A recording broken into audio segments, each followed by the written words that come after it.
Sorry, I'm absolutely He's so housed in these unprofessional. cookies right now. You know, you ask for a podcast co-host, and he just eats cookies the whole time and doesn't say anything. It's atrocious. It's embarrassing. That's true. That's me, baby. All right. Let's go. Well, everybody, welcome back to the Not Very Radio Show. I'm one of your hosts, Paul. I'm the other one, Kyle. Today we're counting down Kyle and I's albums of the year. We do Opinions this of every the year. On a whole All right, different chat. topic now. We're talking about music. It's Albums album of the time. year, baby. So, as you all might know, Kyle and I, big music fans. Yes, sir. I don't know how you wouldn't have picked up on that by listening to the podcast. But big music fans. Big music baby. heads. Big music fans. And we have compiled our lists of albums of the year as well as our honorable mentions. We're going to rapid fire through our honorable mentions real quick, just list them all off. Anything that either of us says we both think is well worth a listen just wasn't in the top 10 per se. So for my honorable mentions, I have Deaf Heaven's Lonely People with Power, Ooh. Orthodox's A Door Left Open, Slater's ES2, Pulse's Pack Volume 1, Fox Lake New World Heat, Juicy J's Head on a Swivel, Deftones' Private Music, Thousand Below's Buried in Jade, Soulblind's Red Sky Morning, Silly Goose's Key to the City, Military Gun, God Save the Gun, Haley Williams' Ego Death at a Bachelor Party, Acacia Strain's You Are Safe from God Here, Action Adventures Ever After, Bloom's The Light We Chase, My Ticket Home's Pure to a Fault, Fit for a King's Lonely God, and Mode Good Luck Have Fun. All right. So if you can fucking pick out any of that, go listen to all of those albums because they are all so worth a listen. Mode are actually some like friends of No Businesses. We played our only show of the year with them. So cool. and then like Pulses are our friends. Yeah, there was a lot of good music this year, and I kind of had to. Kyle knows I had to like snap myself out of it and realize how good the music that came out was this year because there was just. Chat probably already knows it, but there was one album that it took over everything for me. And I just, nothing else compared. So I had a hard time. Dude, I missed the Military Kyle. Gun album. Oh, it's real good. I gotta go It's back. very fun. Yeah, he's I had the never guy that listened does to like a them. lot of. Oh wait, is this who I think it is? This is not. I'm thinking of somebody else. I'm thinking of a rapper. Oh no! Who am I thinking of? They're like modern Modest Mouse. Oh. Yeah, Who am Lonely I God was thinking of? fantastic. That one I really came around to after seeing them live, Hayden. So thanks for dragging me to Philadelphia to see that shit. Yeah, I don't know. Oops. You ready to yap on yours? Yeah, I'm ready to yap. I'm gonna do Ready a to small yap. rant about this one album, mainly just because I think you'll be interested in it because of just some of the lyrics. But the first, I guess, honorable mention. I don't want to call it honorable You mention. want to put your face up? I want to. Oh yes. Shoot. Oh shoot. What am I doing wrong here? Something's wrong here. Had I want- pneumonia and missed Cowboys. Ooh, that's tragic. Uh-oh, hold on. I'm figuring this out. How do I get my screen? I guess I don't need my screen up. Okay. Sorry, I'm big now. I'm big. But the first I had to album reset mine. I want to talk about is the Infinity Knives and Brian Eno's record, A City Drowned in God's Black Tears. So to be quick, this is an experimental hip-hop album that is just absolutely all over the place and crazy, and is probably one of the most subversive rap records I've heard all year, with like the third song on the album basically being a post-rock song as opposed to like any rap whatsoever. And the lyrics go from anything, I'm pulling them up so I can get these words right, but they go from anything such as she got pretty feet, pretty, her dirty flippy flops, she take her shirt off and be rockin', make them titties flop, look how them titties hop. Two lines Jesus. such as, and I will say this is a rapper saying this and not me, and does not necessarily reflect my opinion of things, but the opening song has lines like, for 4 generations, your boots up on their neck, oct, oct, oct, oct, oct. True. Outside of that, Now I'm just going to run through some other honorable mentions or just albums that I really liked list, which is I liked Lukey Dacus's Forever Is a Feeling, Rebecca Black's Salvation. Obviously, Tyler the Creator never fails to drop a bad album.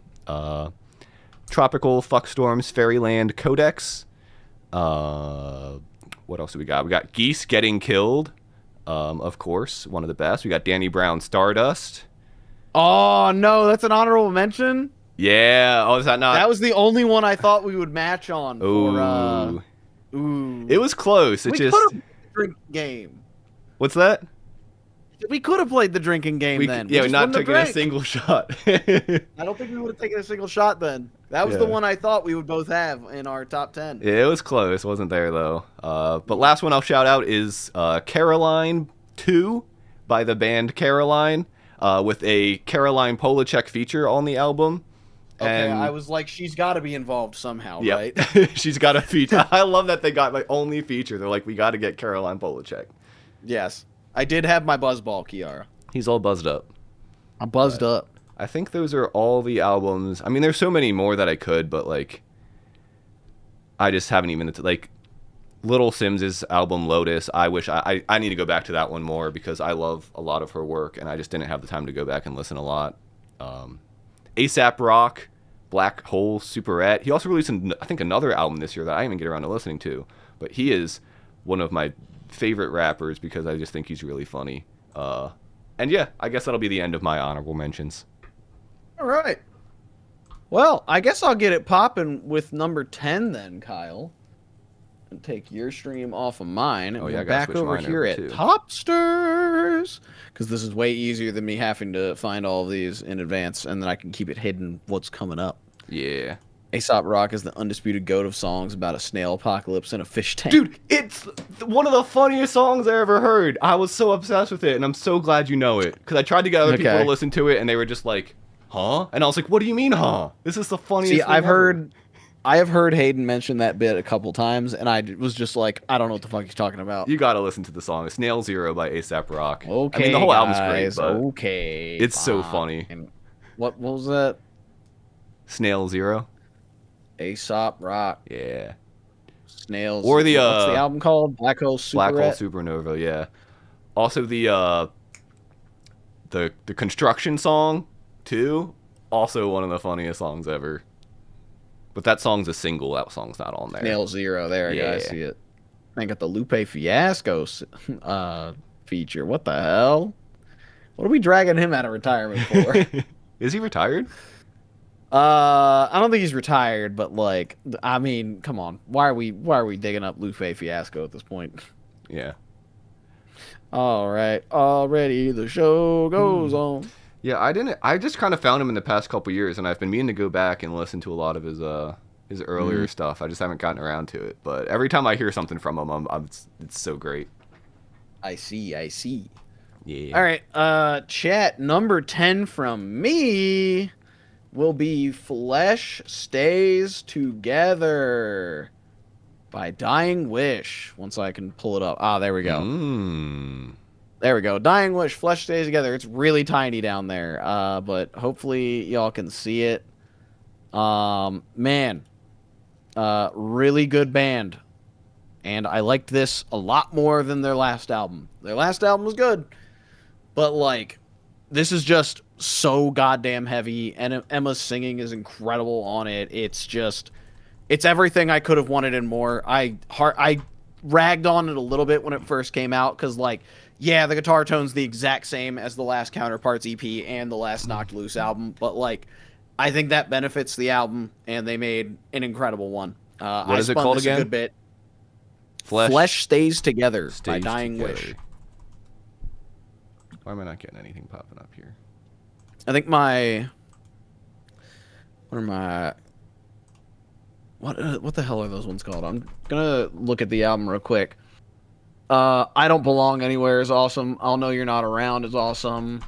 The closing track, Flesh Stays Together, Revenge and Carnage. There's just good tracks all over this thing. They're all super heavy. And again, like operatic singing in like the singing parts. It's just Oh, cool. nasty. Yeah, that's all I got for that one.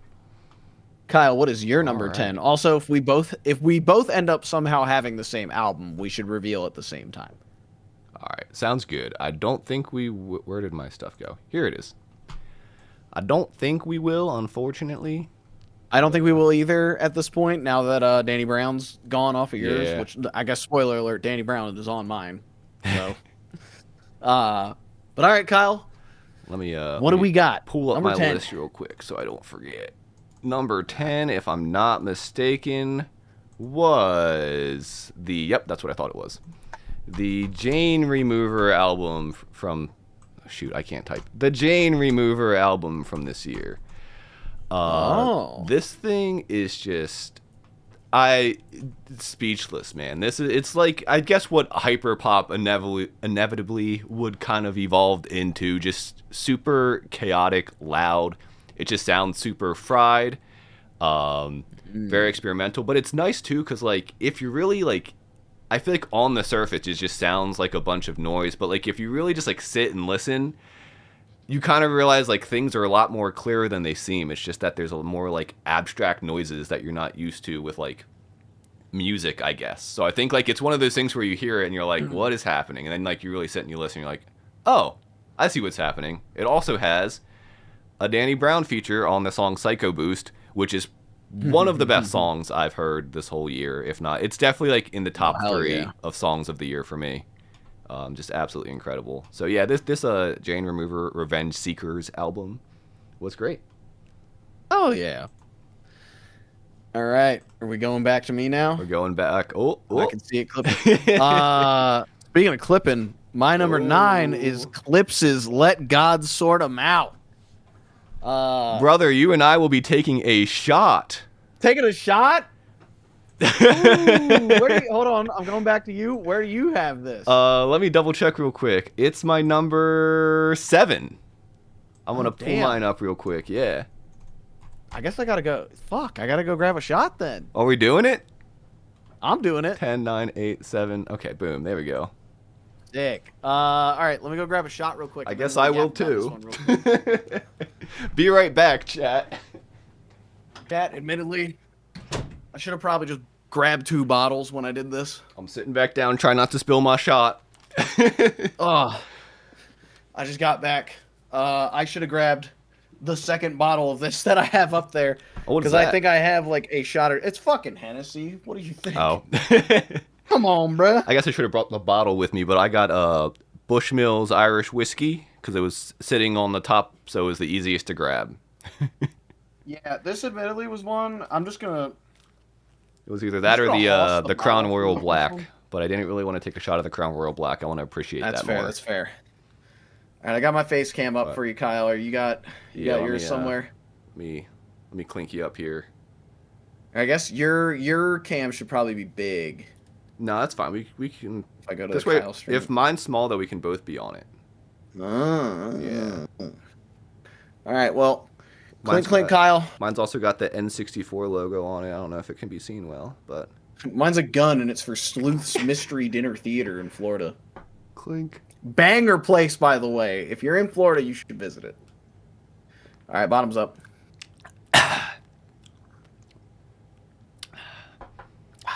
Pretty good. Delicious. God, I love that yak. And God, I love clips. Yeah. Oh wait, shit. Hold on. Think about the I'm messing production around. on that. All right. What? Who? Paul, you go before I start getting mad. Before you start getting mad? Yeah. Oh, about the Bridiots. I saw some Yeah. folk complaining They're about the rage production. baiting me. Yeah, that has to be rage bait. Gotta agree. Man, clips. Let God sort him out. I think he did. I think God did, in fact, sort it out. He did. Because what a fucking album. Like, incredible features all throughout this place. Just fucking. The Hennessy is like punching me in the face right now. It's hitting. We're Clipping in. also had a great album. Yes. Clips and clipping won the rap game. That's fair. That's fair.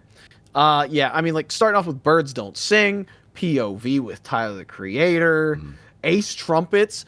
Who the fuck else do you know that's whipping out "Yellow Diamonds Look Like Pee-Pee" as the That's first true. line in the song?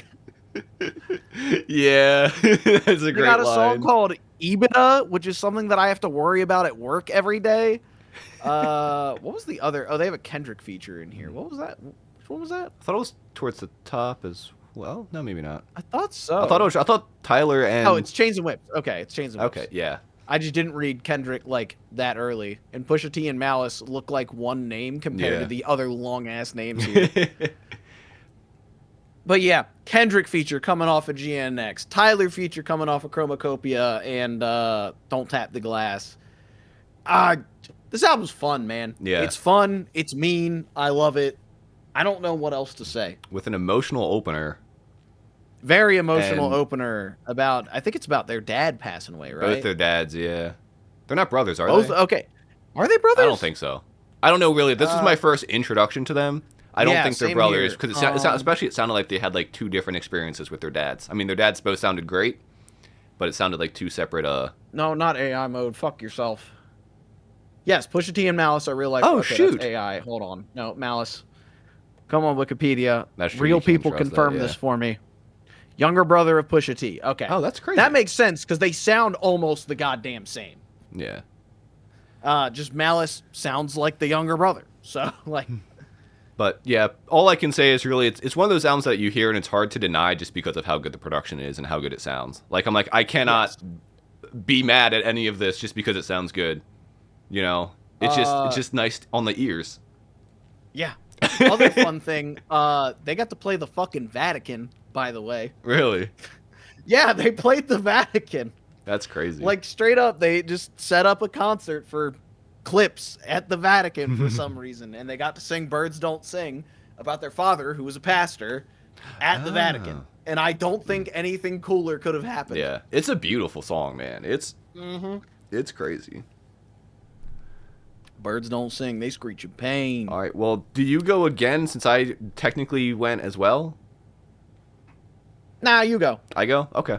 Because, I mean, we could still switch back and forth, and then, like, you know, now I'm going to end it. Unless there's another one. Well, there's only one way to find out, and that is keep by going. saying number 9, Backwash, Only Dust Remains. Oh. I was gonna say spoiler for what we're doing in February. I was going to say, isn't Backwash our February stream? Yes, it is. I'm making an oopsie. I'll put mine back up. Yeah, you I shouldn't are. have taken it down. Yeah, you are. But this album was just great. If you don't know who Backwash is, she's like a typically more like noisy, distorted kind of rapper that uses a lot of like metal stuff. The metal stuff's pulled back a little bit here. And a lot of her earlier work just is incredibly depressing and sad and heartbreaking. And this one, it seems like she's trying to work her way out. And it's also sad and depressing, but has a lot of hope. And it seems like it's about her moving forward and trying to get better and dealing with those bad things or sad things versus just being like, I want to kill myself. And then, like, that's the song. Yeah. Which, again, great songs in her previous work, but this one I think just like tops the charts. I think I can't say for sure, and especially we're doing her discography in February, but it might be my favorites of hers.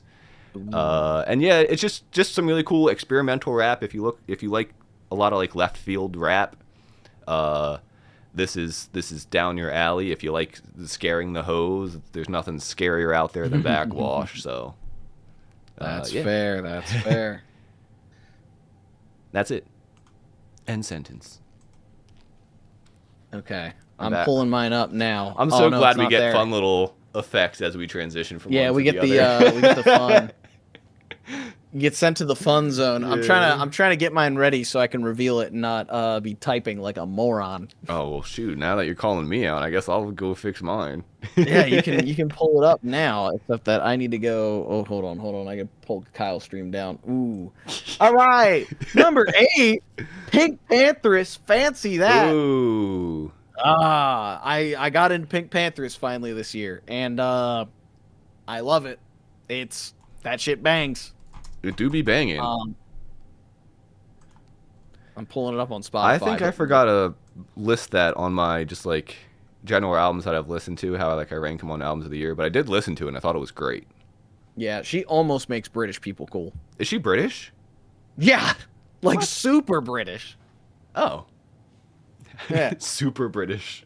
She's more British than a regular British person. Yeah. But like again, like Illegal. It's only 9 songs, and I think it's only like 20 minutes long. Yeah. But Jesus Christ, what a fucking album! Fucking every song on this is just fantastic. It's just club banger after club banger. Which one is it? Girl Like Me? No, Tonight. Yes, Tonight. Tonight has a sample of The Piano Knows Something no, Oh yeah, I remember that. not that one. Wasn't it do what we could do? Is it you do? What is that one Skibbity called? do. I couldn't lie, but I never gave a damn about the weather. It's that one. Never Yeah, gave it's a fun. damn about me. Do you know what I'm seeing? Yeah.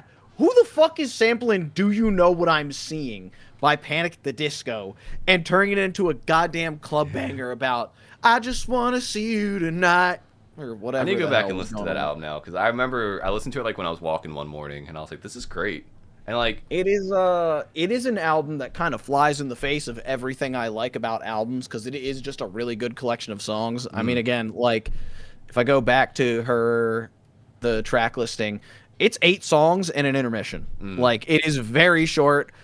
No song is over 3 minutes long, but it does exactly what it needs to. Again, the intermission helps it to kind of like flow together. All the songs flow very well. So like it is still a very competent album, even for being as short as it is. But like, you know, it's very opposite of like a lot of the other stuff that I'm going to talk about later.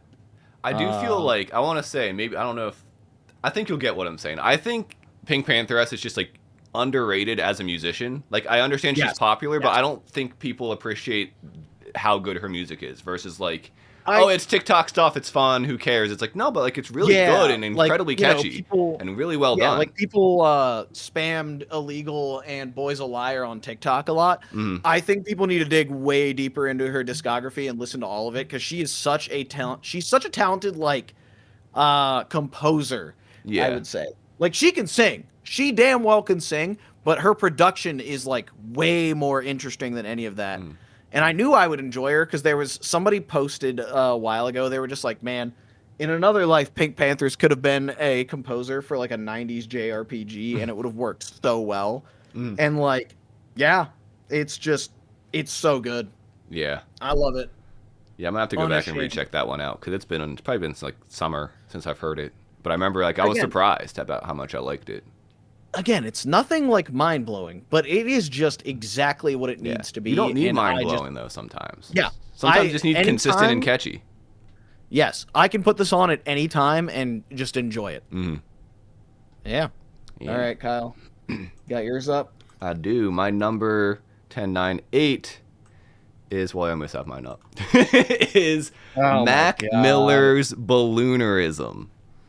So I'll be honest, I've hardly listened to any Mac Miller before, really ever. I listened to Circles maybe once, really liked it, said I should go back and like listen again, do a deeper dive, never really got around to it. This album was announced. I was like, I don't know. What's post death albums? What's the word I'm looking for? Posthumous. Post that one albums always make me feel a little weird. But from what I heard, this album apparently was like mostly done back in like 2014 or something when he was writing another album. He wrote this album and then went, this album's kind of sad and I don't want to go on like a sad album tour. So apparently he just pushed it to the side. I'm curious. I don't know how much of it was done at that point, but it sounds fantastic. And there's a good SZA feature. You got what's his face on the bass. Thundercat, thank you. Yeah, I had a feeling. yeah. Because I think apparently, posthumous. Yes, thank you. Yeah. I said posthumous. Yeah. And I was like that. You said that. I was That like, might I not don't be think. right, guys. I was like, I don't think that was fully right, but something's off here. But nonetheless, back to what I was trying to say. It's just, again, as someone who wasn't into or never really listened to a lot of Mac Miller stuff, I was really surprised by this. It was really psychedelic. Uh, yeah, really just like psychedelic hip hop rap with some really like great production on it. I was really surprised by how good it sounded, which is why I'm curious about how much of this was done 10 years ago, because I'm like, this sounds really good. Was this really supposed to be released 10 years ago, or like maybe the production got upped? I really don't know. Yeah, I do think, especially with it having a SZA feature on it, I do think it probably went through like some changes and some like updates and Well, I stuff. think some people were saying the SZA feature sounded like an old SZA kind of thing, so she might have been Oh, on. She might have cool. been there originally. Hmm. Yeah. So like, I want to Interesting. be, and How it long has doesn't SZA been take like a. around? Mm,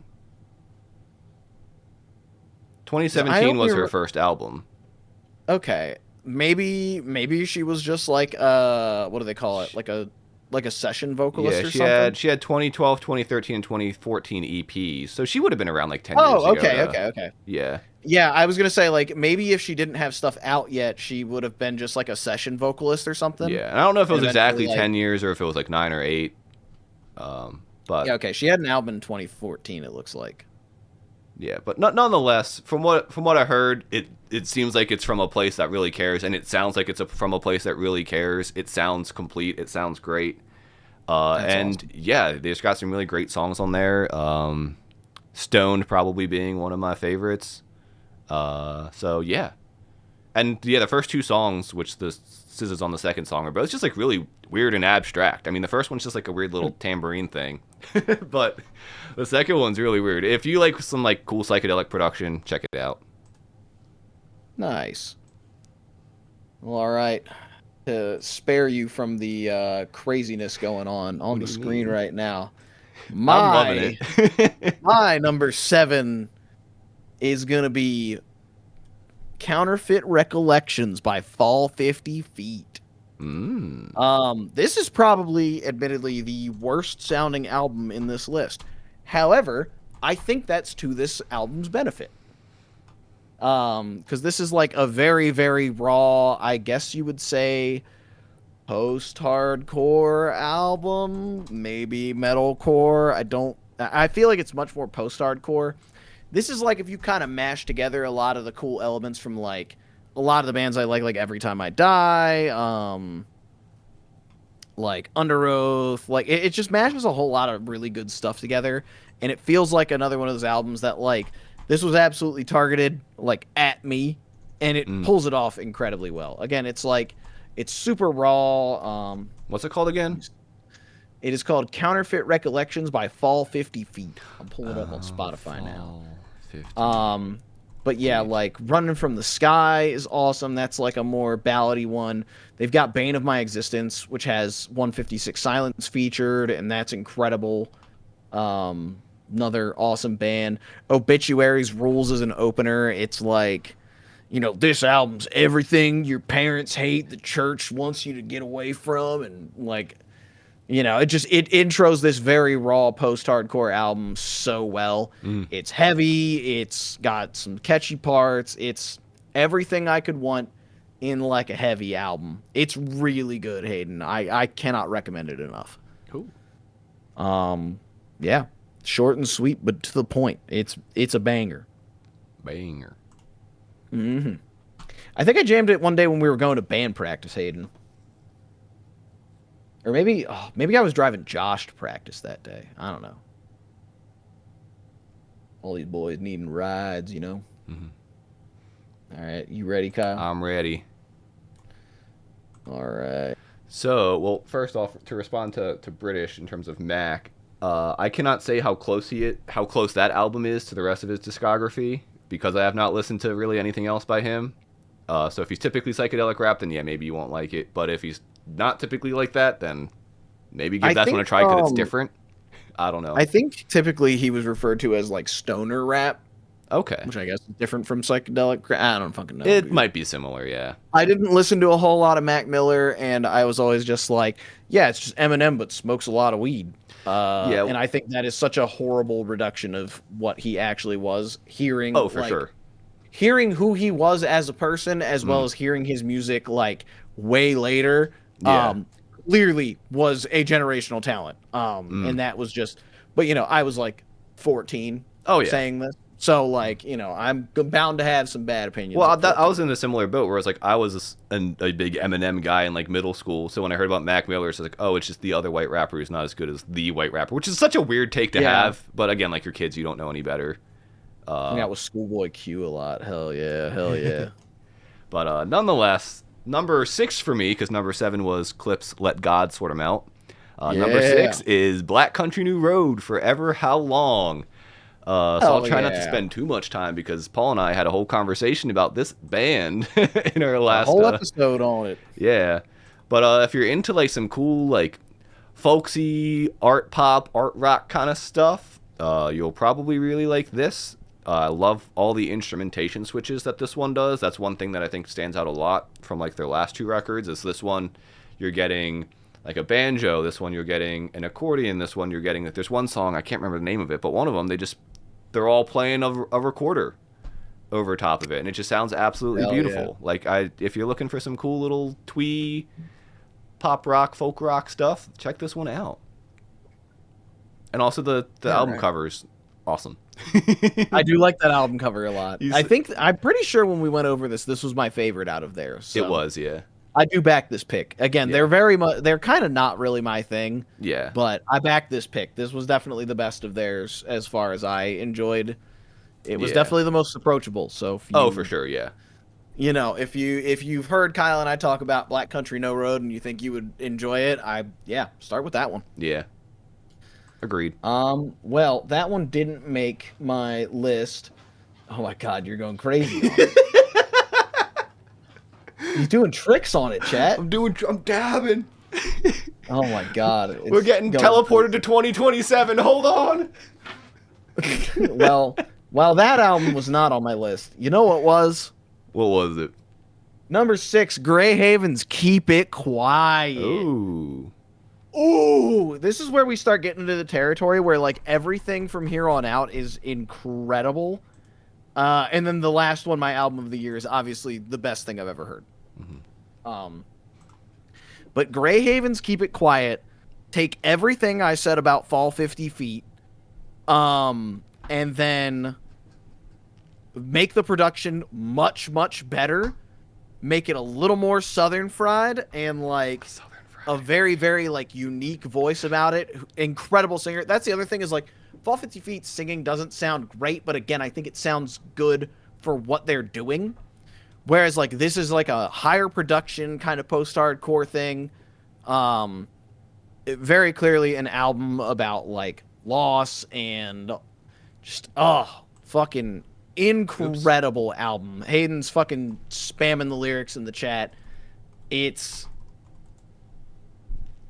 got like the Every Time I Die riffs that I love. These choruses are just undeniably incredible. Like again, like Shatter and Burst, I think is a highlight for me. Burn a Miracle. Is Show Me Where You Are the I Will Meet You in the Sky one? Yes, it is, because it's the first fucking lyric. Yeah, just a beautiful album. I re-listened to this.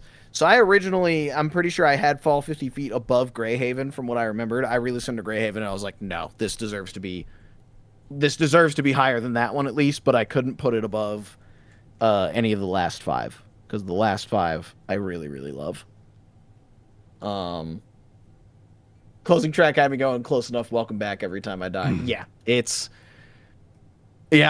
I'm really sad that I missed them when they came to Maryland, but it was also Kiara's birthday, so that wasn't happening. Hopefully they come around again. Yeah.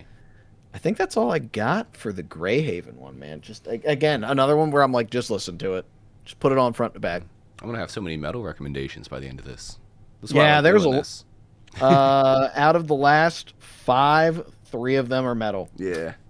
And you know what one of them is. Well, the thing is, I know too. Like, yeah, typically the ones I don't know of are the metal ones, and then the other 2, I'm like, yeah, I like them.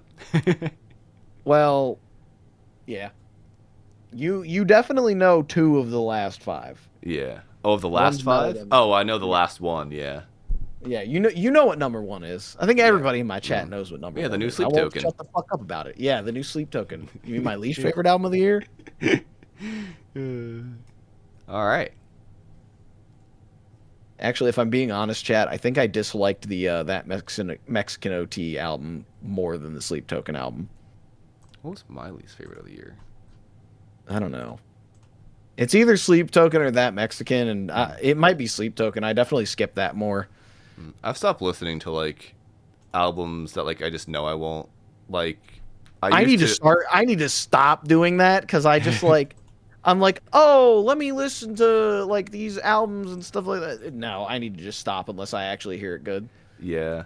Well, I think there's like merit in it because I do think it helps you like kind of gauge like it helps you appreciate what you like even more. Yeah, But I that's also fair. like when it comes to like an MGK or a Taylor Swift album, it's like at that point I know Oh I'm no, not I'm gonna not like even it and gonna I'm do just that. hate listening. You know. Yeah, I like. I mean, here's the thing: is like I enjoyed "Take Me Back to Eden" enough with Sleep Token. Like that would have been like a middle of the pack one from me, Hmm. because I don't really like Gent, but I thought they were doing some interesting and cool things on it. Uh, this new one just sounds like kind of like what Hayden's saying in chat. Like it feels like this new Sleep Token is just like the label going, "Do it again," Hmm. and like, yeah, man. When you're forced to just do the same shit again, it's gonna sound uninspired and kind of boring. Yeah, I was never a fan of their sound to begin with, but I always hope that they'll get better because I feel like they have a very they're just like the metal version of 21 Pilots in my opinion, where it's like the people that like them are just like convinced they're doing something super new and creative and amazing and awesome, and everybody else is Yeah, just I like guess that's fair. and everybody else is just like no. Because like even their last album, I thought it just felt like they were watering down all of the influences they were taking from and not making them interesting enough. And this album was Okay. just that, but worse. But nonetheless, sorry, I don't want to just hate on this. Yeah. We got our hate halfway through. We got our Yeah. hating out of the way. Again, as a 21 Pilots fan, people, I understand the hate, and all you can hope for is that at some point they make an album and it clicks. So, Yeah. but I will move on to my what are we at now? 10, 9, 8, 7, 6, 5. Wait, that's five? Oh, damn. Well, because I'm ahead Oh, of you now, right? already five, and now there's five left. Yeah. Five. So my number 5 is Model Actresses Pirouette. So this is basically like a dance punk album with like industrial sounding production. It's noisy. It's amazing. It's basically a better version of their last album. They just kind of worked out all like the kinks and other things. They got more melodic vocals thrown on in here. And yeah, it's just brutal. It's awesome. It's personal, talking a lot about his life and stuff about him being gay and growing up gay and his life of doing that and whatnot. And it's just absolutely crazy. It's everything I could have asked for a follow up, and I just absolutely love this sound of just complete industrial noise and dancey, punky fun. I really don't know what else to say outside of that. Yeah. But it's great. What was Yeah. this one called again, Kyle? This was Pirouette by Model Actress. Gotta add that to the Yeah. Pirouette. There we go. Gotta add it to the Kyle 2024 playlist. 2025 playlist. 2025 playlist. Yes, of course. I have not prepped mine because I'm an idiot. That's all right. I kind of ran through this one a little quicker. That's fair. All right. I am ready. I'm gonna take your stream away, Kyle. We're teleporting. Number 5 for me is Danny Brown Hey. Stardust. I was so sad because I figured that would be the one that we would both have top 10. Glad Yeah. we both had clips in top 10. It's undeniable. That's where I'm at with it. Like, even Yeah. if you're not a rap guy, how can you just be like, yeah, this doesn't sound good? Like, you're an idiot at that point. You're just in No, denial. you're a moron. Now, Danny Brown Stardust, a little more abrasive and definitely not like the first rap album you show somebody. Oh, no. However, this one had some fucking bangers, a whole lot of weird shit that I just could barely comprehend, and a really, really, really, I guess, emotional kind of like, I guess, spoken word poetry thing, tying everything together that I really liked. Like, Mhm. it was finally, I was sitting there like, okay, I'm listening to something that like is elevating itself as an album, not just a collection of songs. You Yeah. know? Like that was kind of how I felt about it. Like the Clips album's great. it is just a collection of songs. Like they transition pretty well and all that kind of stuff, but it is just a collection of songs. Whereas like this is probably Greyhaven was the first one, but this is like one of the first ones on this list where I'm like, this is an album. Like these collections of songs belong together and they should not be separated, and that I think is what makes this special. As well as like, I mean, we got some great memes out of this one of like Danny Brown collecting every trans girl artist, Yeah. and also Quadeca, and also just I mean, like, you know, rap star, rock star, pop dude. star. I'm an Underscores What a song, dude. Next year, if Underscores is releasing an album, it'll definitely be on my top 10. I can guarantee that, because I'm a sucker for anything that she does. I can believe that. There's something about No, like that- the synths and the hooks that she writes that just like infect my brain like a virus. Yeah, I admittedly, when I listened to whatever that Underscores album was, I think in 2023, Yeah. when I listened to that, I ultimately like did not get it. But hearing Copycats, I was like, oh, like Yeah. if this is what we're talking about here, like I'm all in. And I Yeah. do think I need to go re-listen to that Underscores album. Well, that Underscores album had more of like a rock, like a electro rock, I guess, whatever you want to call it, hyper pop with like a rock twist to it. And it seems like it now was she's admittedly. Oh, I was gonna say it was admittedly not at all what I was expecting, because I Yeah. saw like Big Horseshoe and like Blue Sky, like Yeah. desert, and I expected it to sound like the Geese album that you had me listen to that same Yeah. year, and it just was not. Oh yeah, completely different. So I think I was like taken aback, but like Yeah. knowing what I'm getting into a little better now, like Yeah. yeah, I think that's I need to go re-listen to that. But Yeah. Her new stuff's also going into more just like standard, well, not standard, but like pop direction, similar to like what if the Danny Brown songs didn't have Danny Brown in them, you know? yeah, I could very much believe that Geese is not for you, Hayden. You feel like the opposite of a Geese Geese fan is to me. amazing. Geese is great. I enjoy Geese. It is not really my thing, but like again, I think like between that and like Black Country New Road, I would rather listen to Geese. Yeah. That's kind of where I'm at. But yeah, this album was awesome. Again, I can't stress enough how much I love the like little interludes and like I guess skits in between stuff where Yeah. he's just talking about like being so insignificant to like the greater universe and stuff. It's very touching. I like it a lot. Yeah, it was close to being on my list.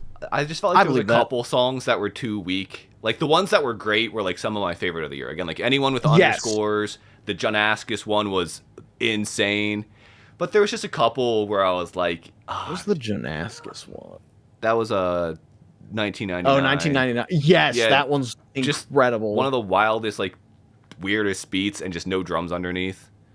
I liked What You See a lot, if I remember What You See was great, correctly. yeah. Yeah. Greenlight, I like Frost Shelter, but Greenlight didn't do a ton for me. Okay. But I do think it helped as like an overall building with the album, because like that song was about like him being in the car with a girl or whatever, and then What You See was him talking about how he had trouble loving again after he lost a girl a long time ago. So it did kind of help like flesh out and create a larger Yeah. scene. Like the songs are better together than they are. Yeah, apart. like Yes. that song being directly after helped me appreciate Greenlight more, even though I wasn't the biggest fan. Yes. That's And probably that's what I'm talking about with this one, is that like these songs should not be separated from one another. This is like, obviously there are some songs that you can throw on playlists and stuff like Copycats, but I feel like for the most part these songs need to be listened to together to get like the real full picture. Yeah. That's a very fun album. All right, Mr. Kyle. Yeah, where am I at? I'm at number What you got 4 for me? now. Number 4 being the I knew- last I knew that dinner one was coming at party some from point. the Pyre. Yeah, I'm That was good. I did You listen to listened to that it? one. That one was good. Did you listen to their debut as well? I think I did. Okay, I was can't just curious remember which one if I you went liked back to better, that. because I feel like it's very back and forth for a lot of people.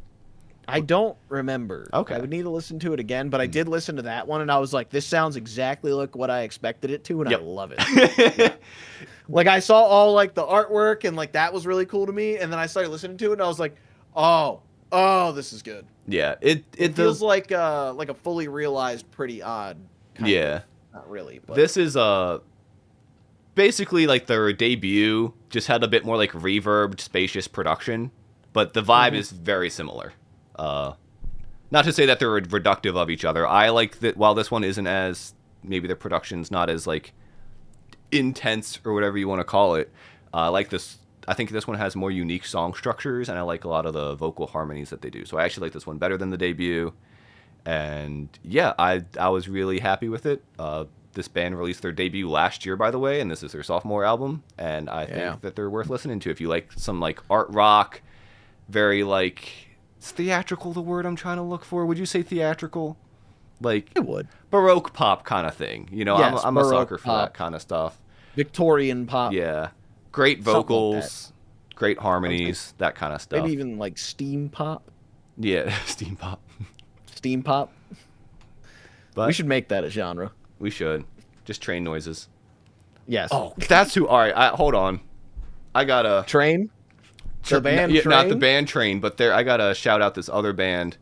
Oh God. Now you yap because I gotta find them, but I saw them open for a guy, and they're like, "Do you guys like music?" let me, And everyone's like, "Yeah." And he's like, "Do you guys like trains?" And then he was just a drummer, but he had like all these sound effect things, and he used like these train sounds as like he played drums to it, and it was super cool. It was one of the coolest things I've ever seen. All right, I'm ready to reveal number 4. Oh, let me go back to you. Number 4 is Via Nova's Hit It. Oh, Remember about 20 minutes ago when I said I don't care for Gent? I lied because this album is so goddamn good, but like, I mean, I think it just reinvents Gent in a way that I really, really like. Like my thing, wait, hold on. What was the, Paul, do you remember that Love Honk post I showed you? I do not. And yeah, Via Nova's Hit It is like, what if Gent had swag? And then what if also they had too much swag for the fact that this band is apparently fucking German? really? Yeah, that's the thing. It is like funk metal at its finest, I guess I would say. Like they have just these like a couple just like crazy funky heavy songs, and then they have some of like the best like anthemic choruses I've heard in like this specific subgenre of metal in like probably since like Periphery 3 in 2016. Like again, a gent is a genre that I think is stale as fuck, and this breathed enough new life into it to actually make me fucking like it again. I can't talk this one up enough. You need to go listen to Oh No parentheses Believer. You need to go listen to Wheel of Fortune. You need to go listen to Future Nostalgia. What was the one Josh posted? Because the one Josh posted is one of the heavier ones. Like their heavy ones. Yeah, Villanova and Volumes finally went, just, God, we'll make fucking Gent cool again. Ooh, yeah. Some of the transitions are crazy. Like the transition from Believer to Marimba is awesome. Yeah, Ooh, yeah is great. Squire Talk is awesome. I liked Whatever All Right. That was the one I had saved from when I listened to it. Whatever, Yeah. all right. Let me see. Okay, yeah. That one fucking rules too. Very, very weird track. Yeah, they did exactly like from the first song. I was like, okay, I can get with this, and then it just kept getting better. It just straight up kept getting better because then you get into Wheel of Fortune, Believer, Marimba, Whatever All Right's a song later, Future Nostalgia, and like what they're talking about on this album, I think hits very, very close to home for me because this feels like a band just talking about the fact that like they feel like they'll never make it, which, spoiler alert, this album did really well for them, which is awesome. But like Future Nostalgia specifically is talking about that dream that like everybody who makes music has of like playing in front of a shitload of people and everybody singing your songs back to, and then basically being like, it's just a dream of what I want from the future. It probably will never happen, and I have to be okay with that. And like, yeah, it hits home for me. It's a incredible album. I'm gonna keep saying that for the rest of these, last 3 that I have to reveal here. Yeah, I think that's all I got to say about it, man. What an album. I didn't prepare mine. Give me a second. I was hooked. I wanted to know what you wanted to say. I was so enamored, man. Yeah, you were actually listening. Yeah. Imagine us listening to one another. Yeah. That's crazy. All right, here we go. Song number, album number 3. McKinley Dixon's Magic Alive. Ooh. Yeah, I backed this one too. I was going to say, did you listen to this? Oh, yes. You sent me this, and I don't remember what my reply was. I don't think you said but anything. Oh, I didn't? No, I don't think so. I listened to it on the way to my bedroom floor gig that we played in Harrisburg, Pennsylvania, so I had like a pretty sizable drive that night. Yeah. I was blown away by this shit. I was like, this rocks. Yeah. It's just like, I don't know, you can talk more, but like I feel like it feels like old school hip hop, but not, kinda. Yeah, it's just, I don't know. It's the well, apparently I think like all the instrumentation was like recorded live. So like there's no like, I guess, I mean, it might be synths or whatever, I can't remember, but like I think it was all recorded in a room together. Which I think just helps make it feel like that you can feel that energy in it. Yeah, you can feel that everybody's like playing off of one another for the entire time it's going. Yeah. Like the amount of times I'm listening to this and I'm just like, man, these drums are fantastic. And I'm like, oh, it's because they're real drums being played. And, you know, with everything, I'm like, no wonder everything sounds like so crisp and so great. And I think ultimately, like, I'm just a sucker for stuff like that because there's a lot of albums that I like that all kind of get recorded like that. But yeah, this is just a really great jazz rap album. And I talked about, which one was it? Psycho Boost by Jane Remover as one of my top 3 songs of the year. And the second song on this album, Sugar Water, is also one of my top 3 songs of the year because it is just absolutely insane. And yeah, I mean, every song on this is amazing. I just love it. It's my rap album of the year, personally. And yeah, it's great. I give you that one. If you like some cool jazz rap, you know, fun, live instrumentation, listen to this one. McKinley Dixon, McKinley Dixon, Magic Alive. What? Yeah, I heavily back this one, chat. He sent this to me with no context. I want to mention, just sent me a Spotify link, and I was like, it's got to be that good if he's doing that. It was a case of we already are doing the podcast every month where we're forcing each other to listen to music, but I was like, I cannot. Well, it was I can't force him to. I can't be like, dude, you need to. So it's like I'm just gonna send it to him, and if he chooses to check it out, he's better for it. But if not, he'll hear me yap about it at the end of the year. Because it was one of those things where I'm just like, I feel like you'd really like it, but I'm not gonna yell at you to listen to it while you're trying to listen to Black Country New Road. So I'll just send it. He can choose to do what he wants with it. Well, thankfully, as you know, Black Country New Road only has 4 albums, so I had some time. Yeah. But yeah, no, I was so glad you sent me this because I would have never found it otherwise. Yeah. To save the people from I like going crazy. I do kind of like it. I like how the colors change over time. Yeah, me too. Really nice. Anyways, to get the Kyle stream out of here, my number 3 is Pure Light by Wilt Wither. Ooh. I will immediately address the bias on this one. No Business played one of our first couple of shows in like 2023 with them. I think it was in like July or something. We played with like them and Blind Equation in like Daytona. Shoot. I meant to shout them out during the honorable mention spot. I really like Blind Equation? Yeah, I really like the Blind Equation album. I needed to listen to it again. I liked what I heard, but I just did not. I only gave it like one listen. Yeah. That's the other thing is I need to listen to albums multiple times next year. Yeah, me too. But man, I have loved Wilt Wither since I saw them because they were an incredible live band. I thought like before their more recent stuff, I did kind of feel like their recordings were not quite at the level that they were live. Like they put on an incredible live show, but like the songs themselves were not like anything to really write home about. And then they came out with Yellow Wallpaper and all of that changed. And I was like, oh, okay. Like these guys are here to fucking stay. They really have like what it takes to write incredible songs.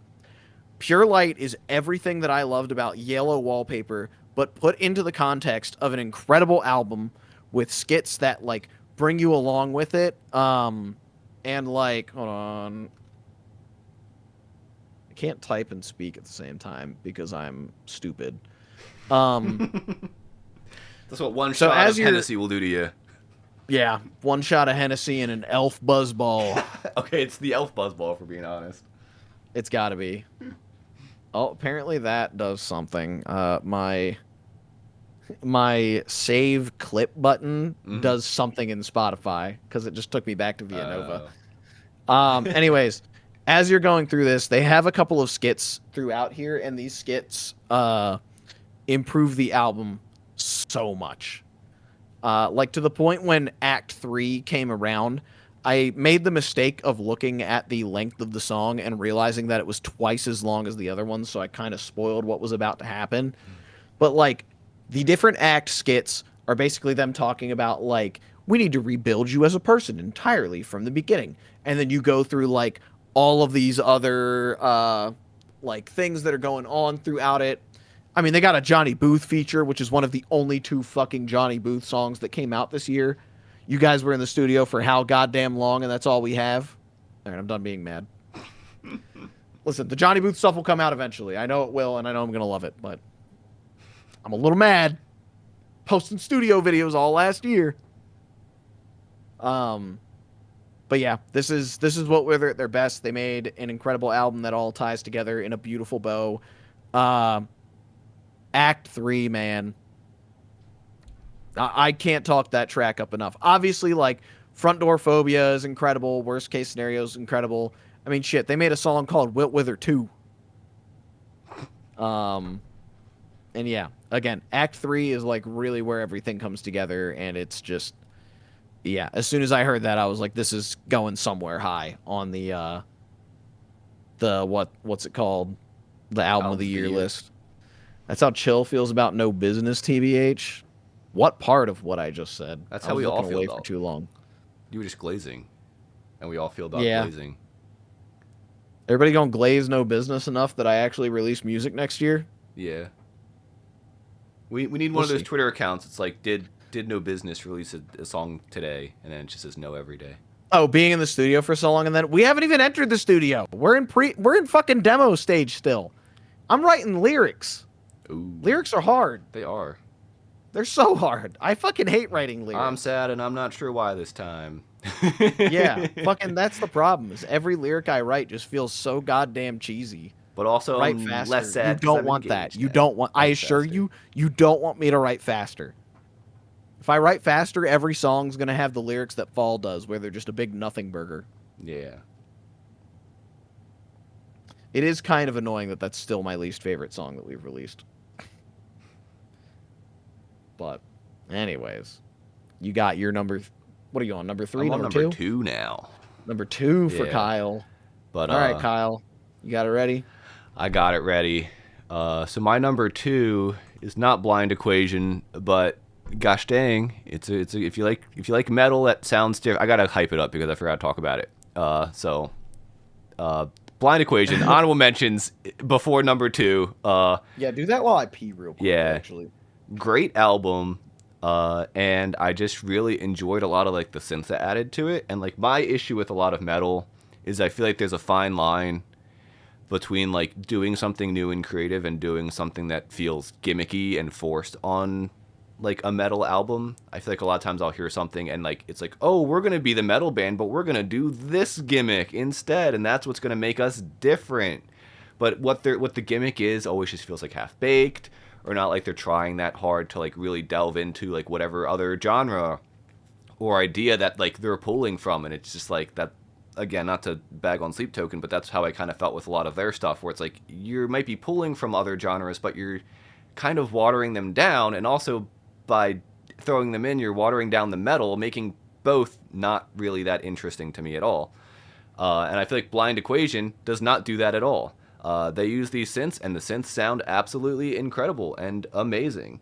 Um, Mudvayne, I have not heard of them, but I'm sure there's a lot of metal bands that fall into like the gimmick genre. And sometimes, if you're okay with being a gimmick, that's fine. Have your fun, But I think sometimes they feel like they're trying to do something. Bro, are you yelling at me or are you yelling at Mudvayne? But yeah, nonetheless, the Blind Equation one, what I'm trying to get at is just, I really like the synths that they're using and all the effects that they kind of have going on. I feel like they kind of blend it very well. I kind of likened it to like the, what was it, Anamanaguchi's USA, with how some of the synths sound, but with like metal instrumentation on the backing. And Are you still talking about Blind Equation? yeah, I was just gonna keep yapping until you. All right, I got didn't back. miss anything then. Cool. Yeah.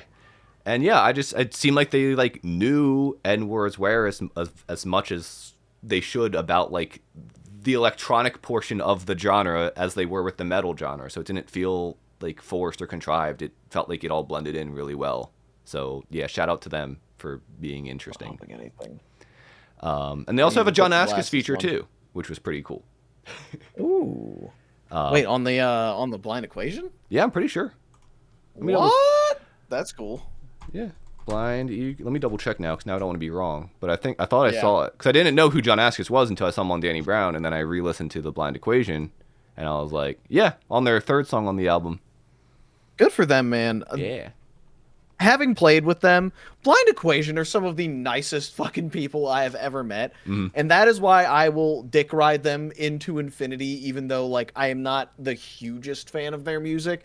Because again, like James and company are just such good people. They're such good company, and they really just are having fun making the exact music that they want to, and like you just get infected by it, man. Like again, even if you're not like if you're like me, you're not at huge of a fan of like what Blind Equation does, you can't help but be infected by like how much they love what they're doing. You know, it's the type of band that everybody wants to be. Yeah, well, even like I've listened to their last album or EP, and like even I wasn't as huge on that personally, but like this album, I feel like it just came together so well. Like I feel like everything blended together great. But nonetheless, Let's get to your number 2 now. my finally. number 2 is this Rosalia album, Lux. So let me tell you something. You're a week away from Danny Brown's album coming out, and all of a sudden, Rosalia drops a single and says, my album is coming out in a week. And that single is one of the most craziest songs you've ever heard, and you're very excited for it. And then the album comes out, and the whole album is absolutely fantastic. I was completely blown away by this album, and I haven't listened to a lot of her old stuff, but her last album I liked. I didn't think it was great. I saw some people who were like really in love with I think it was called Motomami. I wasn't super impressed. I thought there were some good moments, but nothing super crazy. But this one, she sings in 13 different languages. She's got a Bjork feature, and she's just going all over the map in terms of like the genres that she's doing, all of like the production. She uses hell? She uses like the British orchestra. What's it called? The British Symphony Orchestra or something like that. Oh, okay, yeah. In it, and like she composed a lot of that because I think she was like I don't know if it was one of the songs or a couple or all, but I think it was all part of like a project to get like a degree in I guess music or something. So it's just absolutely insane how she put this all together, and I love the blend between kind of like using what sounds like a live orchestra with like higher end production that's like clearly like post production type of stuff. There's a really cool moment at the end of the second song where like you hear like a page turn, and then it sounds like the whole orchestra like all turns their page in unison, and that's like the swell essentially for like this cool little like electronic drop thing, whatever you want to call it, and it just sounds absolutely beautiful. I think this album's great. I'm blown away, and I might need to give it a couple listens, but it might be like a 10 out of 10 for me. This album might be a perfect album for me. What? Rosalia's glow up from that chick who sang that chicken teriyaki song that made me wish I could block TikTok sounds to Bjork feature girl is What awesome. song? Okay, I did not know about that song. What song is that? Yeah, Chicken hold on. teriyaki song. I'm gonna hold on. Is that the name of the song, or does she just say it in there? It's got to be this one. Oh, that has like yep. 800 million streams. Yeah, it's off the Motomami album. I didn't think that album. I don't remember what that song sounds like. I didn't think it sounded bad. I thought some people thought it was like super revolutionary, and I was like, eh. I will say, the album is not as experimental as the first single, Berghain, but I don't think it needs to be. I think everything still sounds fantastic. But Berghain is the standout for sure. Yeah, I'll have to listen. I'll have to go back and listen at some point. It's been what the album come out 2022. Oh, okay. Yeah. All right. Is that the end of yours, Kyle? That's the end of my rant. So. Yeah. All right. Number 2. It's Cheem's Power Move, baby. Man. as I said last year during this little extravaganza that we do every year, if Fast Fashion had just been a fucking album of fast fashion and faster fashion combined, it would have been my album of the year last year. And I think Power Move is just as fucking good. I wasn't honestly sure on it when it like first came out, but the more I listened to it, man, the more I just could not get away from how infectious this album is. Like, like starting off with like Pivot into Octane is awesome. Gorilla Glue, Freeze Tag, Quench featuring Pulses, Elastic with MC Taya, fucking Spin Cycle with Dom McLennan, Password, TMZ. Every song on this album is fucking fantastic. I think it is Cheem doing what Cheem does best. I'm gonna do this because I feel like I might get doing that so I don't get like guidelines struck for whatever was going on the right there with the Rosalia stuff. Oh, yeah. But yeah, man, this album fucking rules. And if it hadn't been for obviously my album of the year coming out, I think this would have been a very strong contender. It is such an easy album to just put on, listen through. It's pretty short at only like 33 minutes, but honestly, that's long for Cheem.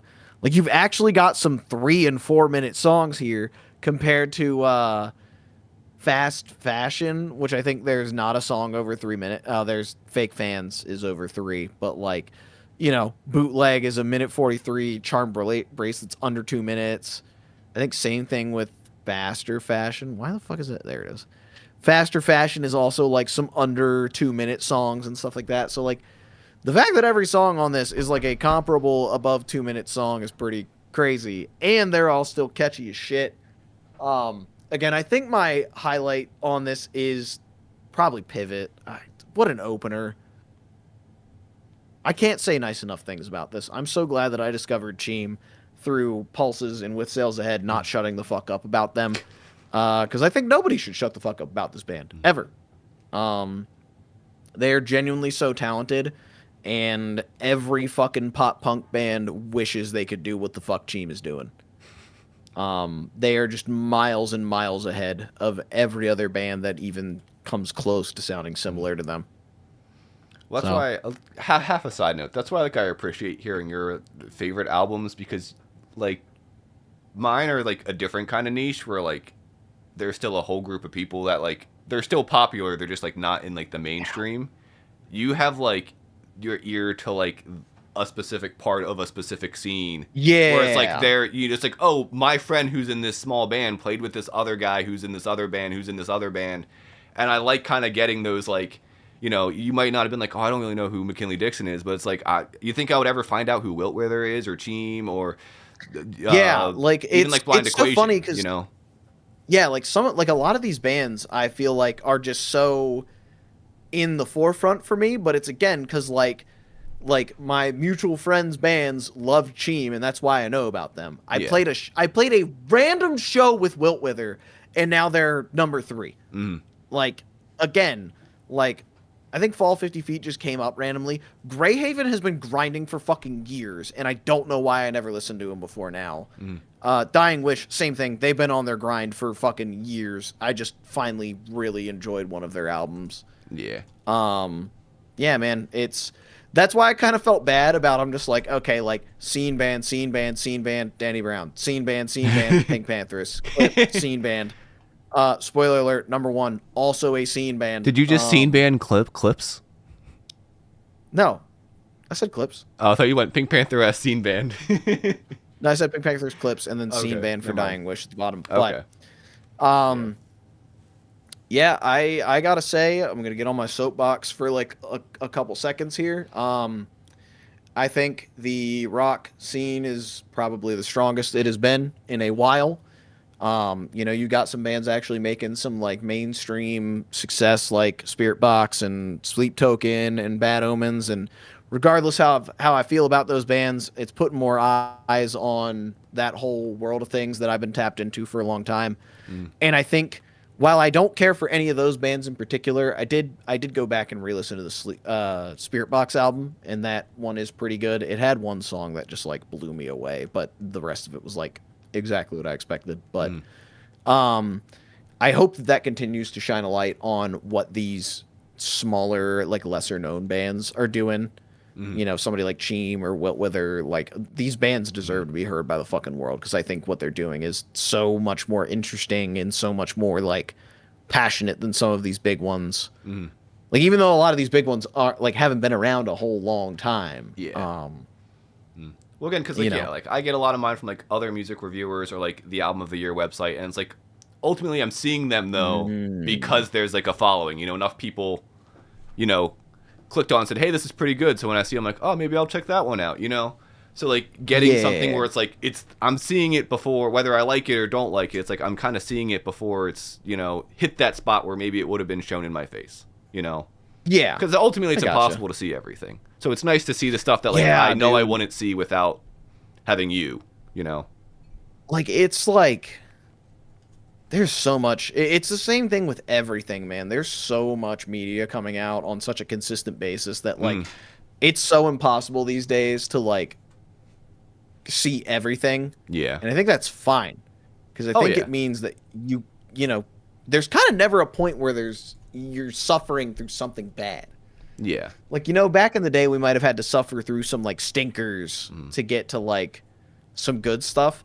But I feel like, you know, if there's an album and you're like a couple tracks in, you can just literally click off of it and go like, okay, what are these other random ones mm, doing? Also, Hayden kind of put it into an allegory story that he's got. Basically, he went and saw Opeth, who was on the same label as Nickelback, right when Nickelback was like getting going, mm, and Opeth was pretty much just like, "We love Nickelback. Nickelback paid for our entire tour because they make our record label a shitload of money. They mm, get more eyes on this genre. Like, you know, y'all might hate Nickelback because you're tired of hearing them, but like, we love them. They're doing a yeah. great thing." Mm. Yeah, Nickelback's still putting out music. Chill. Put some respect on their I names. didn't know that. I gotta be honest. I'm checking it out now. No, that's fair. When was the last one? I will say, I did have a horrible take in like middle school about Nickelback, Mm, because they were very anti Guitar Hero. really? Um, yeah, they were super anti Guitar Hero, which is why a Nickelback song I don't think has ever appeared on like that or Rock Band. Mm, Maybe as like a DLC track, but like, yeah, like on the proper, like on the disc itself, I don't think Nickelback ever put a song on there. Um, And yeah, it was because Chad Kroger was like, fuck that shit. I'd rather you just pick up a guitar and learn how to play it. Our songs aren't that hard. mm, yeah. Um, I will say I've not and heard like and at first I was like, that's kind of fucking douchey. And also you're in Nickelback and it's 2011 or whatever when mm, people were really sick of them. But I go back to that more and I'm just like, you know what? For probably the biggest rock band at the time to be like, these rhythm games are cool, but you should pick up the actual instrument. We need more bands. Kind of based. mm, Hate to say it, but kind of based. yeah. And granted, I don't know how much he's changed, but I have heard he has been kind of douchey in the past. But again, I'm not Oh, gonna. yeah, absolutely. I mean, listen, when you're that fucking famous, like, I feel like they probably get halfway just like a bad rap because, I mean, again, you wrote songs like Rockstar, which is a douchey ass song, but it's Yeah. like the right kind of douchey. Yeah. Um, Like I feel like at that point they just lean into it, you know? yeah. What's the never mind, we don't gotta get I can't think of the band name. Hollywood All right. Undead. Well, That's who I was oh no. thinking of. They had that very douchey sound too, but I felt like they kind of were like Yeah. I feel like that was on purpose. Nickelback at least has some like very very genuine songs though. Mm. Like How You Remind Me and Photograph I feel like are very very genuine songs coming from the same album that has fucking Animals and Rockstar on it. They gotta got They're their banger songs in multifaceted. What too. can I say? Yeah.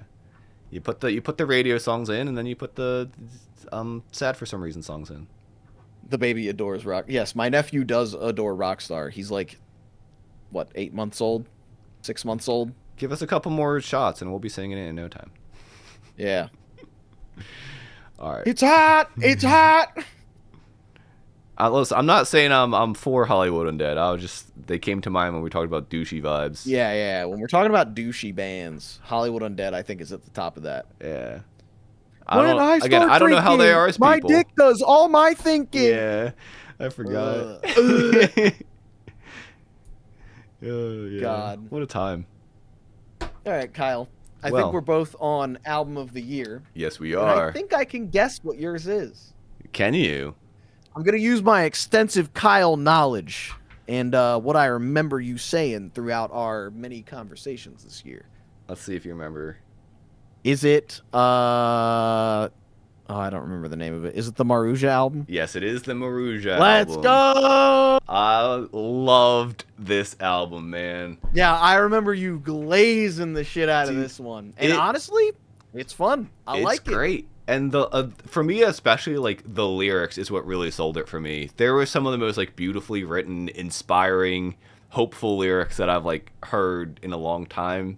And, like, for me, I've listened to a couple of their EPs in the past, but I never delved that much into the lyrics. And, like, with this kind of sound, I'm used to it being very, like, just doom and gloom. And they bring that. Like, they're honest about how the world is, but ultimately their point is, like, to remember through it all to keep showing love and to not give up and all of that stuff.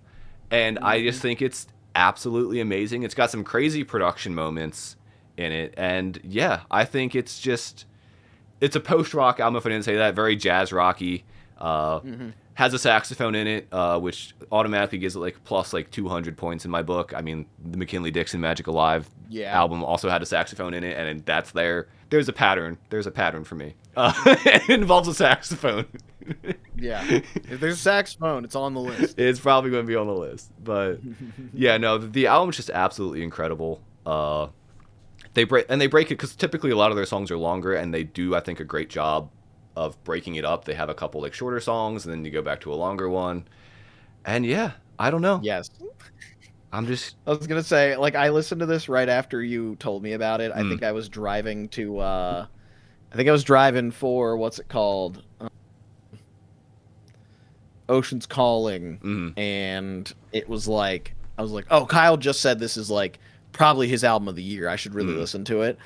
I could not believe how long some of these songs are. Yeah, and they're so good that they don't feel as long as they are.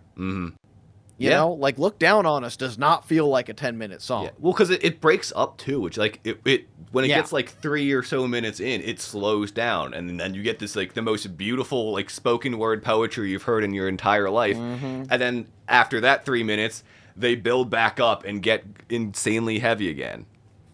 Yeah, like it does a great job of just like keeping you well. Because even like what song is it? There's one song halfway through the album. I think it's like the one right in the middle.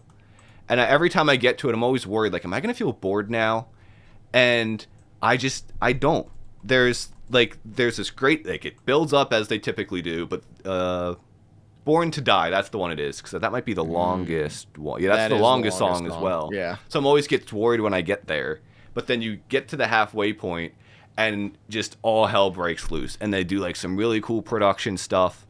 And it's just so insane and so creative. If you like cool, like, rock that's just loud and noisy and raucous, you know, and also a little jazzy, check it out, man. They look down on us. Yeah. I gotta say, it is also impressive that their most popular song off of this is the 10-minute long Look Down on Us. I will say that was the single, though, I think. Well, they had a couple singles, but still. I understand it for sure. Yeah. However, very cool. It's just that side of the rock space of post-rock where everyone who listens to that kind of stuff are used to 9-minute songs. Yeah, exactly. Yeah. Hey, Kyle, you think you can guess what my album of the year is? It's not Sleep Token? What is it, like the Callous Cowboys or something? Psh, no. Yeah, some fucking loser-ass band like that. No, couldn't be. It's the Dallas Cowboys. It's actually a football team. Yeah, the Dallas Cowboys, baby. Yeah. It was a great album, too. Yeah. Yeah. I mean, it's I Don't Want to See You in Heaven by the Callous Cowboys. I had to fucking take a second when I was saying that because we just said the other way. Chat. I have done nothing but glaze this album all year. This album made it so hard to pick 9 other albums that I liked in a similar fashion to it, because I just don't think it's hard to find an album that compares to this one for me. Kind of like I know when you and I were talking in 2023, we were talking about God Smiles Upon the Calloused Cowboys Hmm. at that point in time. And I remember I was like, I think this is the future. This shit is so good. I think like these three songs are better than like the every one of these songs is better than every song on Celebrity Therapist. And Mm. you at the time were like, I think Celebrity Therapist as a whole is still better, but like I do agree like on an individual song basis. I actually, with God Um Smiles, nothing really clicked for me there at all. I Really? I was worried that after those three, I was worried that like no, I just wasn't gonna like this band. Well, not maybe not to that extreme, but I just wasn't gonna care for them. I was gonna be like, whatever, another metal band doing interesting weird stuff, but just not doing much. And then Really? yeah, I thought they were pretty. I was pretty disappointed when I heard them. Maybe if I went back now, I'd appreciate them more. Now that I've heard like the new album, but yeah. That's crazy to me. Like I could understand it hearing Waco Jesus because that is their most like, well, it was their most straightforward song before this album came Mm. out. But like pushing the pink envelope and Designer Shroud of Turin, I feel Mm. like are crazy It songs, might have been and they more both like the like. production of it versus just like the songwriting Okay, as a whole. so Because there fun was like a fact weird on like that. I remember there was some weird sound in there that I just thought was like I don't remember which song, but one of the songs in there has like a weird synth or sound effect or something that I just thought was really grating on the ears. I was like, this just doesn't work for me. Uh, That's fair. Was produced by different people, if I remember correctly. Because I want to say God Smiles was done by the guy, like the vocalist from Mood Ring. hmm And I Don't Want to See You in Heaven. They went back to Dom Maduri, who did all of their previous stuff. So Okay. Celebrity Therapist, Die on Mars, Mm. all that. Mm. Well, I also didn't like how they Uh, released God Smiles Upon Us. They're like, hey, we're gonna release an EP and then release three individual singles. yeah, I hate it when it's bands do yeah. that.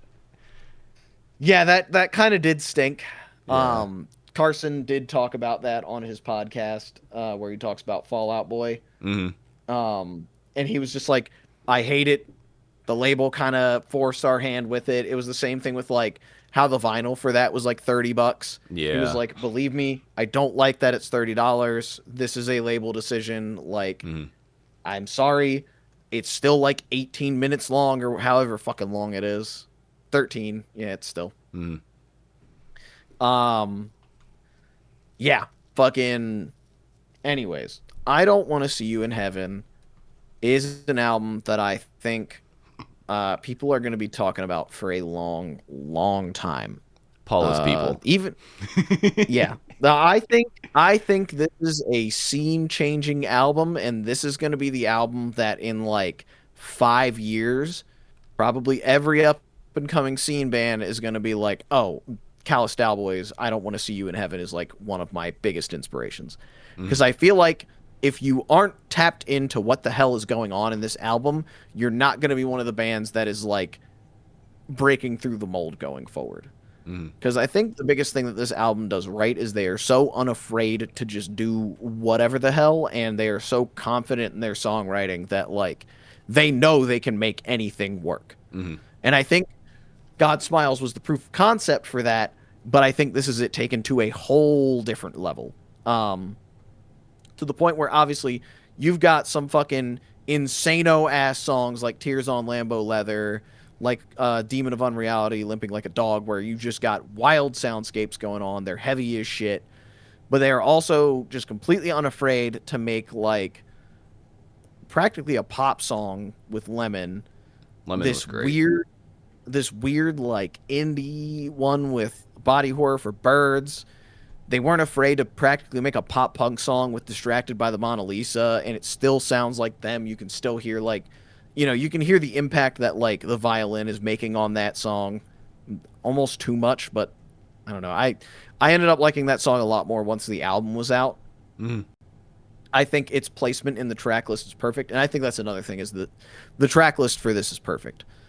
Once again, as everybody knows, I'm a sucker for skits and concept albums, and I think the concept for this album of the Museum of Failure is a perfectly executed concept. It's a very cool concept.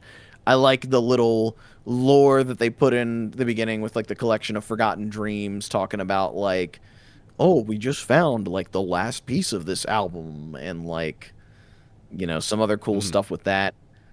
Genuinely, there is not a bad track on this album.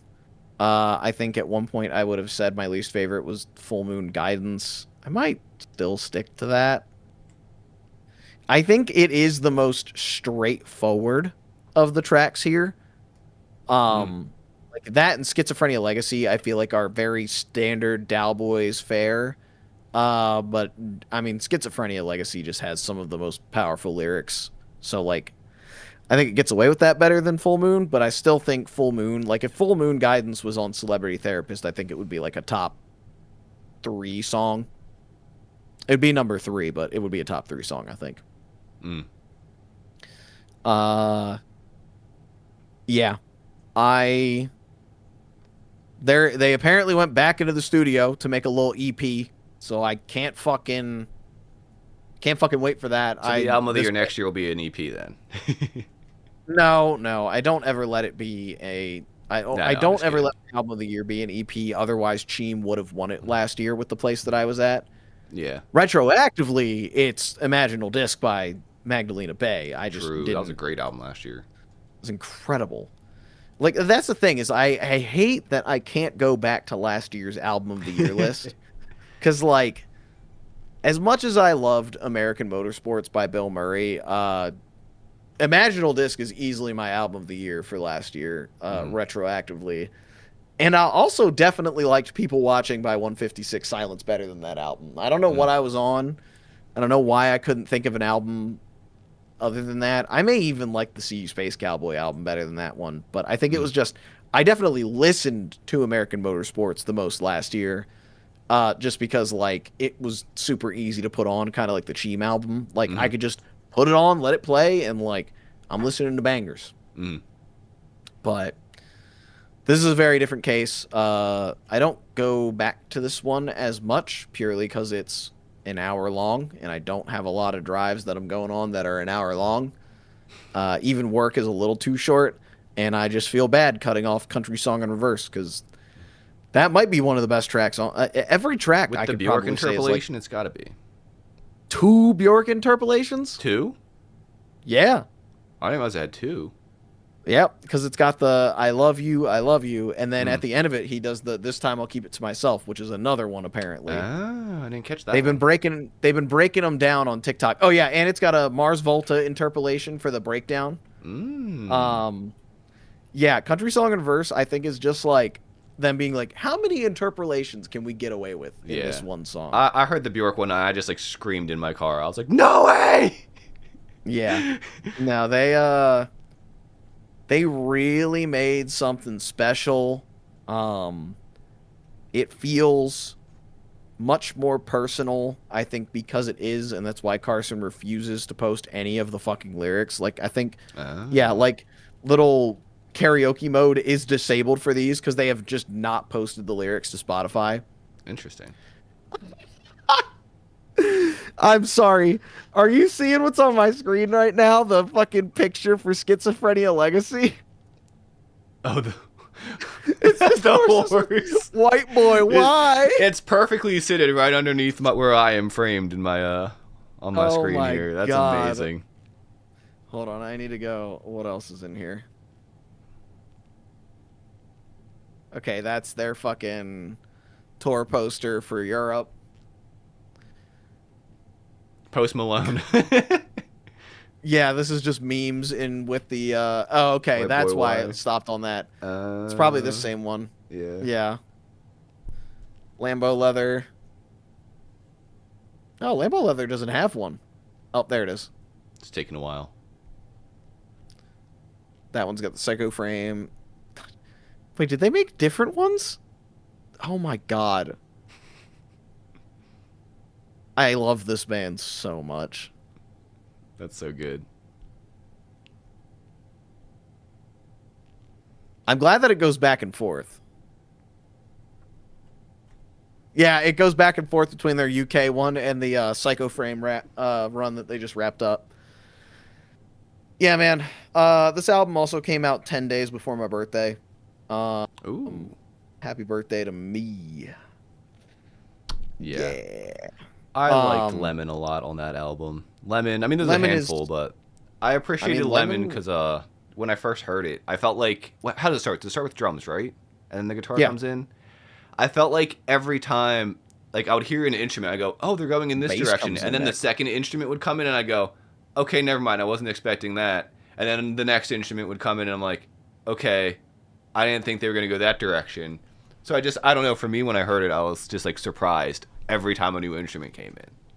And I Yeah, think like like to move away from like the metalcore in that song, I think is a good, because I think that was my a good, but I think that was like my main issue with was it Celebrity Therapist, is like everything was really cool, but I think like doing all those sounds, I was like, I wish you pulled away from like the metalcore, whatever kind of hardcore, whatever you want to call it, sound that it's all rooted in just a bit more in like specific songs, and kind of broke away. And I think like Lemon and like a couple of the other ones in the new album adds to that, where it's like you still have your, you know, heavier metal songs, but you're not just rooted in there. You're allowing yeah, yourself to have those freedoms for a whole song if you want. And I think that for me like goes a long way. yeah, I agree. Again, I think they have set themselves completely free. I think they've proven over and over again on this album that they can do whatever the hell they want, and it's gonna sound good as long as they want to make it. Hmm. Like again, I don't know another metalcore band that could have written Lemon and it sound good and it Hmm. sound genuine. Yeah. Same with like body horror for birds. I feel like you could have like metalcore bands getting away with that one, but also like Distracted by the Mona Lisa, like that's a cheesy sounding fucking song. That's an Hmm. easy core song, and they still made it sound like one of the most genuine songs on the album. Hmm. Um, and again, I can't glaze the track placement enough. Like again, the skits that like tie things together are all just absolutely killer. Like the one at the end of Body Horror for Birds that goes right into Demon of Unreality. Uh, Incredible. I don't know where the fuck they think of these things. Same with the From First to Last documentary skit at the end of Douchebag Safari into Distracted by the Mona Lisa. I think that's what made me like that song a lot more. Hmm. Because again, when it came out as a single, I was not about it.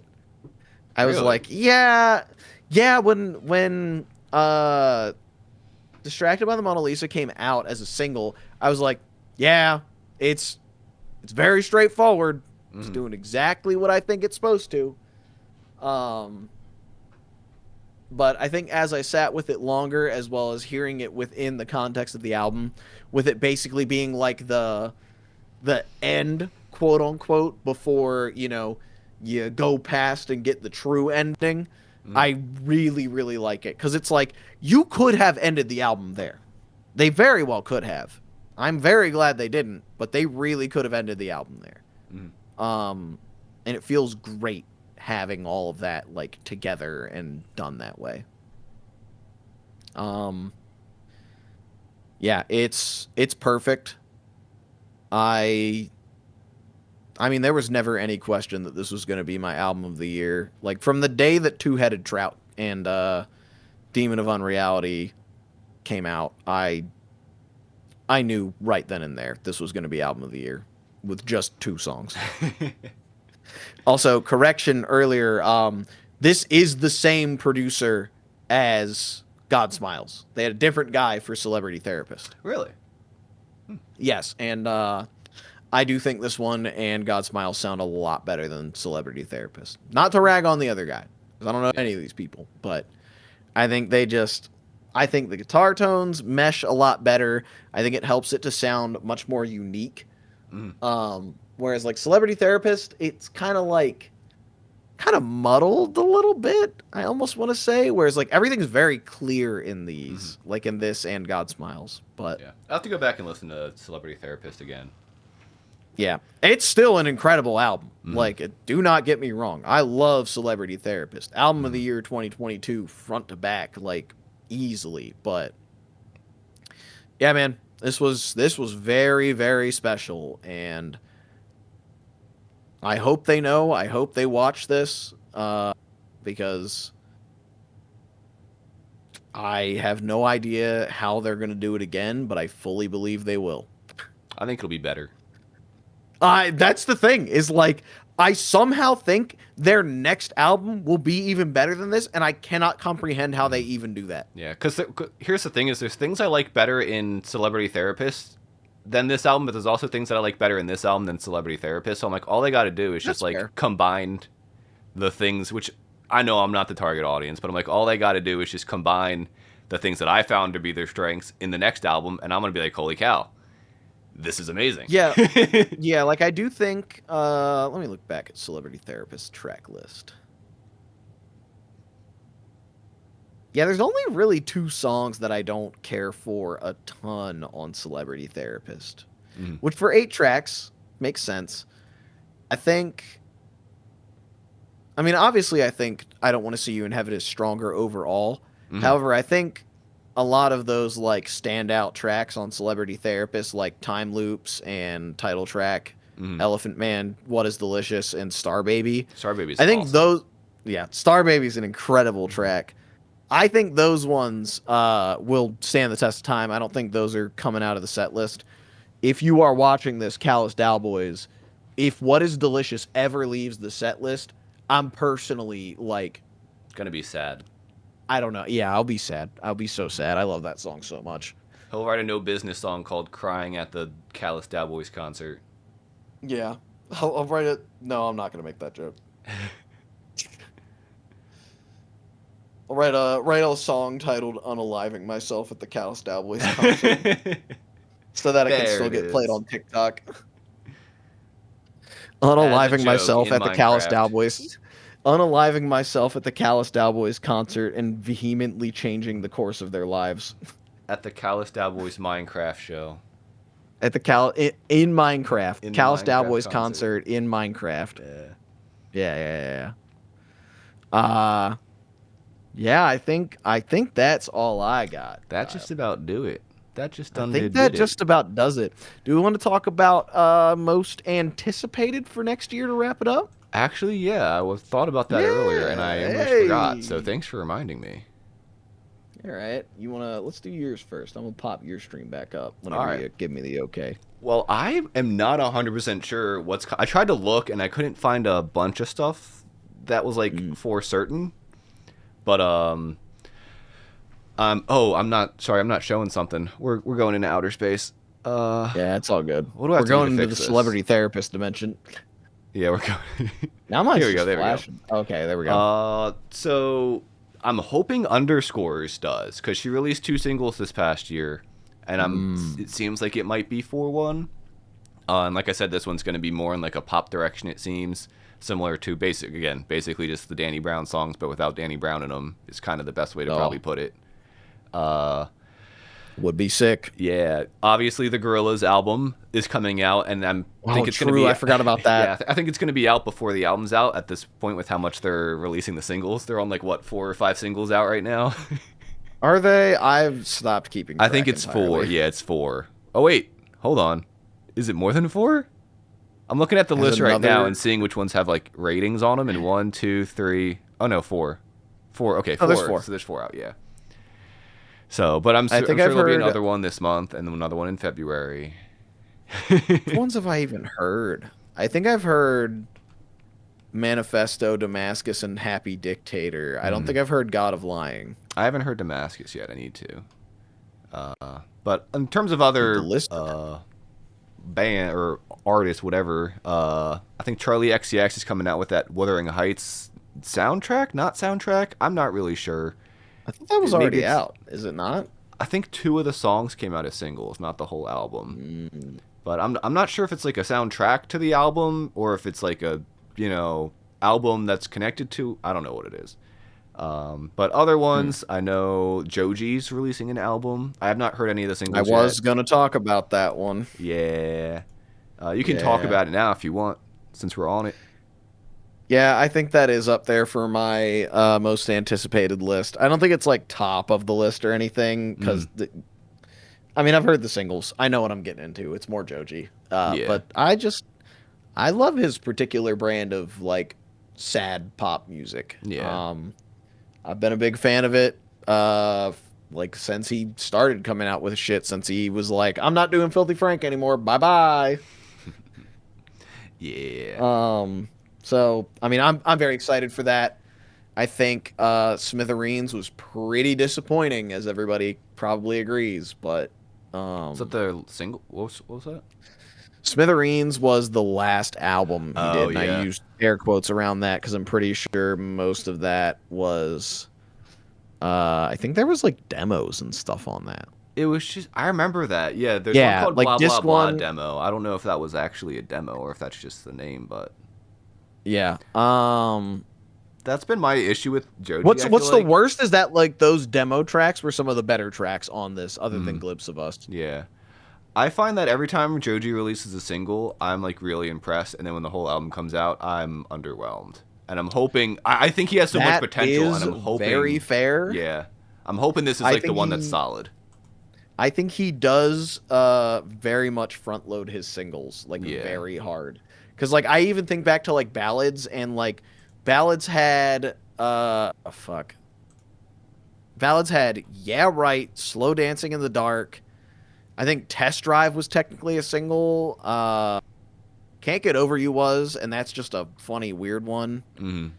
And then Wanted You, I think, was a single after the album came out. But again, it's this very front-loaded first half, Yeah. and then I think after Yeah Right, the album is just like nah, Yeah. it's Even, not there. Even I think Run on I think their Nectar. Nectar. Talking about Nectar. Yeah, I was gonna talk about Yeah. Run. Oh yeah, they did it on Nectar too, because Run and Sanctuary were the singles. Yeah. What the fuck? And then everything else, I was just like, it's not bad, but like it's not something I'd really go back to. So I just think if Yeah, he can just like- do what he does for all the singles, where he just puts the magic touch on all of them and do it for the whole album, like, I don't Yeah. know if maybe he just I writes a will- couple and bloats or what he does, but I don't know. I mean, this album is 21 tracks long. oh no, This new will be one? very interesting. Yeah, Mm. I will say the 3 singles I have heard I liked a lot.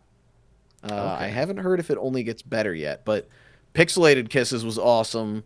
Love You Less I heard for the first time today, and that was good. And then Past Won't Leave My Bed is also awesome. But yeah, you're kind of right on that, Kyle. I think we might be in for some more single-itis. I with mean, Mr. again, Joji. it's been what 3 to 4 years since this last one, so hopefully I'm wrong. It's just that's my experience with the past. But he is an artist because Holy of shit, it yeah, has. 2022. So, but When did again, it come out? November of 2022. So yeah, like 3.5. though, like if all he has to do is just the way it makes me feel when I listen to like the couple singles that he does, if he just does that for all of them, which granted 21 songs, that's a lot. So we'll see. But I don't. I'm gonna be real. 21 songs, they can't all be hits. yeah, but who knows? Maybe they I will. I would struggle to say they would all be hits. Yeah, my expectations aren't high, but I am hopeful. No. I'm just excited to have more Joji because realistically, it means I'm gonna get 3 to 4 more all-timers, and that's all I really Yeah. need out of him. Well, that's what I was gonna say. Is Like, ultimately, again, if we get 5 solid songs from this, I'll be happy. Yeah, like if we get like 5 all-timers, Yeah. boom, we're in. Yeah, because again, like Glimpse of Us was great. Run was great. I don't. Let's just say, chat. I would like to have the album, and it will be an album. It is written instrumentally. I would like to have the album out next year. Will that happen? I don't know. We're in the last couple stages of what I would call pre-production. So like the writing, the lyric composition, figuring out how we're going to do it all. So we're getting close, and I have like kind of a 2-month break from work because of renovation at work. So I'm hoping that I can get a lot of like the guitar tracking done, get like some of the vocal work done. There might be, I'll just spoil some stuff. There might be an extra single that comes out before it. Happy New Year. Yeah, that And too. yeah, Happy New Year. I'm excited for this year. Hopefully, Well, it's gonna be stream our more. year, so It's gonna be our year. We're saying it here officially. Yeah. So Nothing to worry till about. then, I've been Paul. I go by CQB Waffles. You can find me Mm-hmm. on like socials. We got a Discord. Again, plan to stream more. So if you like this, follow, subscribe, what the fuck ever. Bye bye.